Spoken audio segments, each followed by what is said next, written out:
بقول لك ايه، شفتي الكلبه ما بتردش عليا. اعمل ايه؟ مش عارفه اعمل ايه، ما بتردش عليا. انا ما بتردش عليا انا. يا بنتي حرام عليكي، وترتيني مش كده. كلها ساعه ولا اتنين وهتلاقيهم هنا.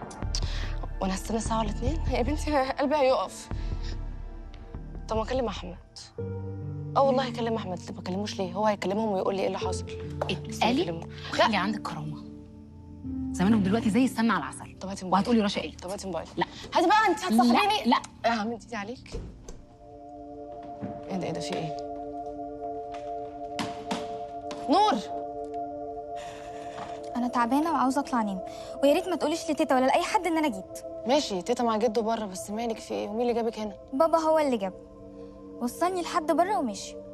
وطبعا ما يقدرش ان هو يدخل هنا عشان جده قال له ما تجيش هنا تاني، عشان كل حاجه بتحصل في حياتنا بقت كده، كل الناس بقت بتغلط وخلاص ما حدش بقى طايق حد. مالها دي؟ مش عارفه، بس اكيد هاله. عندها حق، كل حاجه بقت قرف. هاتي كده موبايلي. ما تكلميهوش. خلصي.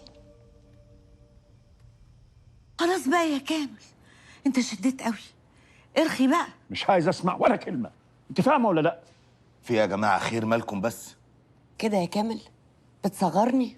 خلاص يا جماعه بقى، صلوا على النبي، دي لحظه شيطان. وانا بحب الشيطان قوي وبعشق لحظته. يلا يا اخويا، طلع اللي جواك كله، ما تخبيهوش، استغل اللحظه الحلوه دي. انا مش عايز اسمع نفس فيكم ولا اسمع اي صوت غير صوت كامل يا اخويا. اتفضل يا كامل. احنا ما ينفعش نتناسب يا فضل. مش بس لما ظلمتني وقسمت من غير ما تديني حقي في ارباح شغلنا بعد ما اعتبرته شغلك لوحدك. القلق عن من كده لما طردتنا من بيتك، والقلق عن كمان تعاليك علينا وجبروتك وانت بتبعزق فلوسي قدام عينيا عشان تذلني وانا عاجز ما اقدرش اتكلم ولا افتح بقي. بابا يعني انا شايف ان مفيش لزوم يعني للكلام ده دلوقتي. ولد انت ايه ما بتفهمش؟ انا مش قلت ما حدش يقاطع كامل اخويا خالص؟ اوعى تقاطع ابوك تاني، ما اسمعش نفس. انا اسف يا اخويا، كمل يا كامل. بتناسب ازاي وانا لما جيتك المستشفى اطمن على بنتك بتعايرني اني قتلت ابني؟ عايز تجوز ابني لبنتك يبقى منك ليه.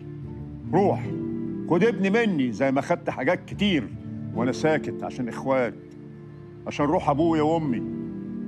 لكن انا تنساني، لا هوافق ولا هبارك ولا احط ايدي في ايدك في يوم من الايام. طيب يا جماعه، واضح ان احنا بنطرد. احنا مستنيين ايه؟ يلا نمشي من هنا حالا. لا يا ابني، احنا ما بنطردش حد.